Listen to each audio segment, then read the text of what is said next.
Tom Joscelyn is a senior fellow at the Foundation for Defense of Democracies and senior editor of the Long War Journal. Tom, we wanted to talk to you about this issue because you have been telling us for a while, while the focus is on ISIS, we can't forget about al-Qaeda. So al-Qaeda releases this new tape.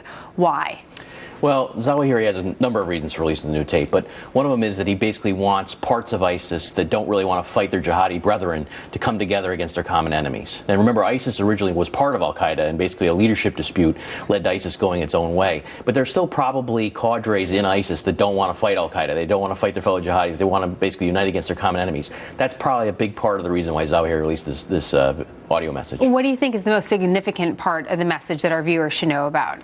Well, it's interesting the way he's calling for lone wolf attacks, because what he's doing is he's saying that he wants people, jihadist recruits, instead of traveling off to these far-off lands to wage jihad, to basically do something in their home countries to lash out against the West. But if you look at the list of terrorists that he asked lone wolves, so-called lone wolves, to emulate, nearly all of them are professionally trained terrorists. And I think this hits on a key point here that's often lost, that yes, there's a threat from these so-called lone wolves, but to date it hasn't been nearly as great as the professionally trained terrorists. Interesting, and he's also advising potential followers to reference al-Qaeda material. Sure, he's telling them to go out and get Inspire magazine, to go out and get things that have been put out by Asahab, which is al-Qaeda's media arm. He's basically telling them to go out and basically educate themselves on how to do these sorts of terrorist attacks. Now, there is a threat there from that, but you know, the greater threat, in my opinion, is still from the professionally trained terrorists. Look at what happened in Charlie Hebdo in January. These two guys, brothers, one of whom was trained by al-Qaeda, led the nation of France on a giant manhunt for almost a week, for several days. Now compare that to what happened in Garland, Texas earlier this year with those two guys who were inspired by ISIS.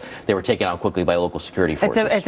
It's a poignant reference that you make, because those two comparisons really do show us somewhat of a difference. There are those that say, Tom, though, that ISIS is really the biggest threat. They're the most dominant in social media. Al-Qaeda is the past. They're the older generation. They're not as relevant. How do you see it? And why do you really still believe that Al-Qaeda remains something that deserves top priority? It's two different approaches. You know, ISIS has a top-down authoritarian model which says you're going to follow us or else. And al-Qaeda has a very different tack. They've studied Mao, they've studied the insurgents of the past, and they're basically inculcating themselves in these societies, and these insurgencies, these wars, to basically try and spread their ideology. It's a much more sinister way of going about their business. ISIS, yes, has definitely, cut into al-Qaeda's market share. They've gotten a lot of the hotheads, the jihadist recruits, that sort of thing. But al-Qaeda still remains a lethal threat that has multiple groups around the globe who are loyal to Ayman al-Zawahiri. Hence the blog that you run, the Long War Journal, and it's my understanding that Long War was referenced by al-Qaeda just the other day. Yeah, and Zawahiri's first message in a long time, the actual link had Long War in it, which I think was probably their hat tip that they think they're in a long war too. Well, apparently it looks like we're all in for it.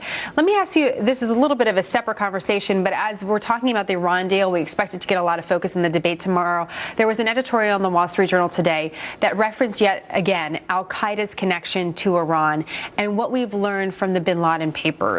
There are those that are running for office, like Ted Cruz, for example, that are saying that there's no difference between bin Laden and the Ayatollah of Iran. And sometimes it's hard to sift through what is the truth with all the politics at play. What can you tell us about the true connection between al-Qaeda and Iran? The truth is that Iran has had deals with al-Qaeda since at least the early 1990s. The Clinton administration found it. The federal prosecutors who had the first federal indictment of Osama bin Laden found it. The 9/11 Commission found it. President Obama's own state and treasury departments have repeatedly referenced these deals since July of 2011. My opinion has been to get as much information out there as possible about these deals so we can see what actually happened. And the Wall Street Journal editorial is saying that the Osama bin Laden's files, specifically those referencing Iran, should all be released to the public. I think that's right. And, there are very few people who've been calling for that. One of them is Congressman Devin Nunes, House Intel Chair, has made a big, strong push to try and get these files out to the public, and he's right to do so. Will al-Qaeda be empowered by the Iran deal? I don't think that the funds will necessarily flow to al-Qaeda that they'll get out of the deal, that sort of thing. But I think it's very telling that Iran has had this deal with al-Qaeda even as they're negotiating with us. And that's, again, according to the Obama administration itself. So the Obama administration says that even as they're trying to negotiate with Iran, Iran has this agreement with al-Qaeda. And I think that's very telling. And that's not, of course, they've said that's not part of the terms of the agreement. They want it to be separate when the administration talks to Iran about terror. We've seen, though, with the bin Laden court documents, we've seen the release papers that there was a connection between al-Qaeda and Iran, that bin Laden and his operatives have mentioned. Sure. I mean, most of the papers that have been released from bin Laden's lair so far have tried to highlight the tensions between the two. And they have disagreements. They have fights between them, certainly. But there are a lot of files that we know of, we've heard from our sources, that actually explain how the deal actually works and shows what Iran gives al-Qaeda and vice versa. All of that material should be made available to the public. And as of right now, it isn't. We're only getting snippets through different court cases against alleged terrorists. Tom, great to see you as always. Thank you. Thanks for having me.